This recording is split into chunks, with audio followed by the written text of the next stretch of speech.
I thought this scholarship was the answer to all my prayers, the clear path I had been waiting for. I spent my days searching, begging for a direction, a purpose to my life that felt real.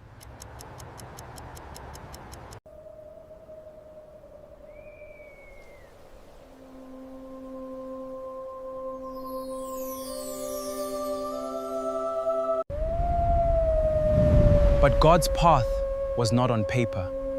He called me here to the mountain, to the silence, to the truth.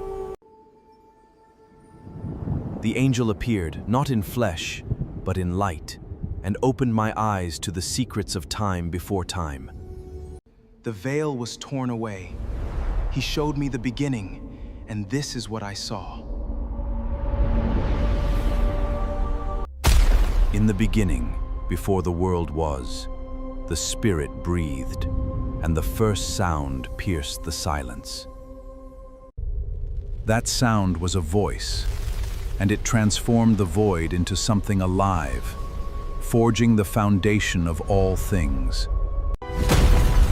From the broken pieces of the first rock, the heavens were formed, dancing in a beautiful cosmic ballet.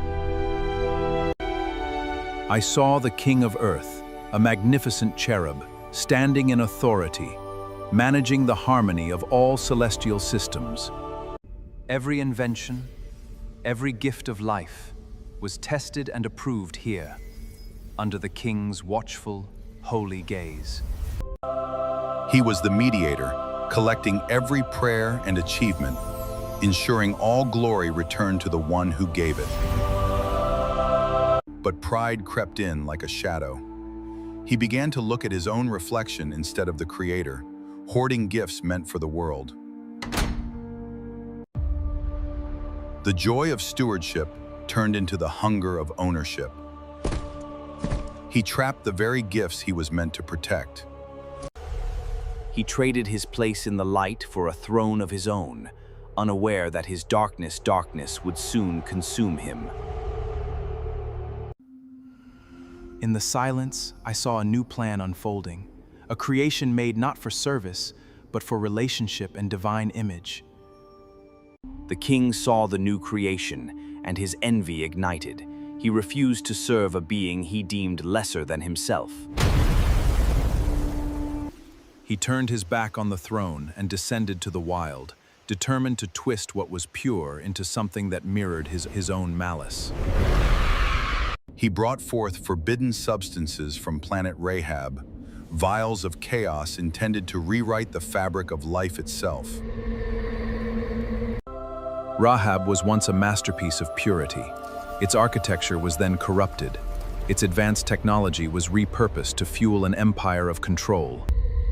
In the dark of the lab, he sought to mimic creation, using the energy of forbidden science.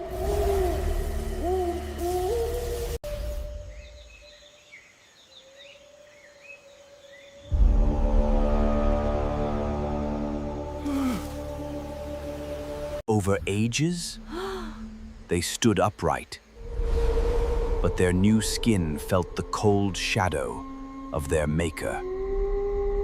They built a civilization not to the creator, but to the architect of their change, honoring him as the ancestor who brought them light.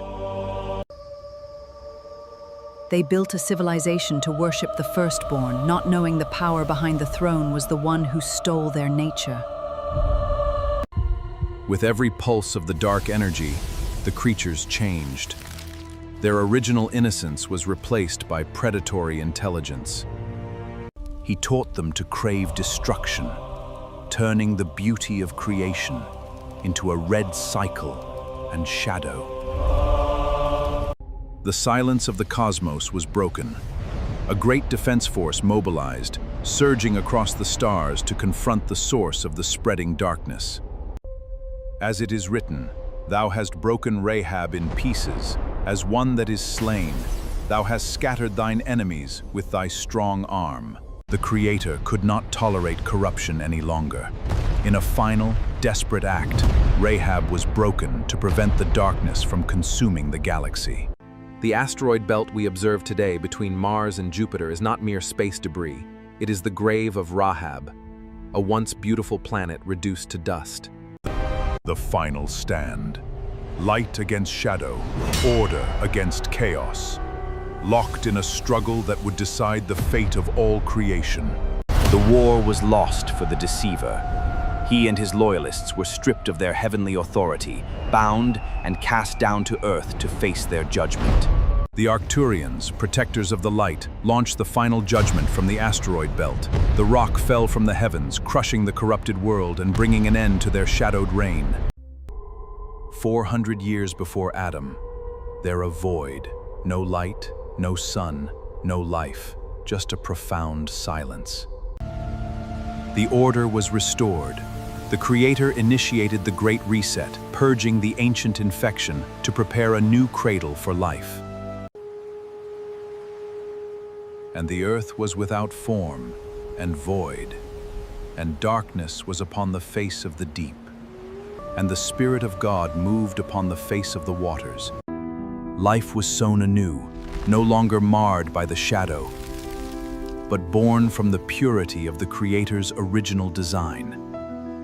The stage was set, the darkness cleared, and the world was prepared for the greatest creation of all, a people made in His image.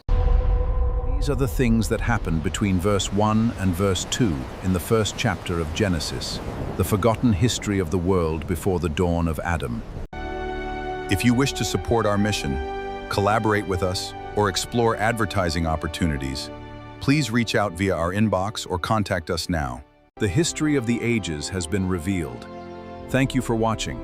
Please like, follow, and share to join us as we continue to uncover the mysteries of the past.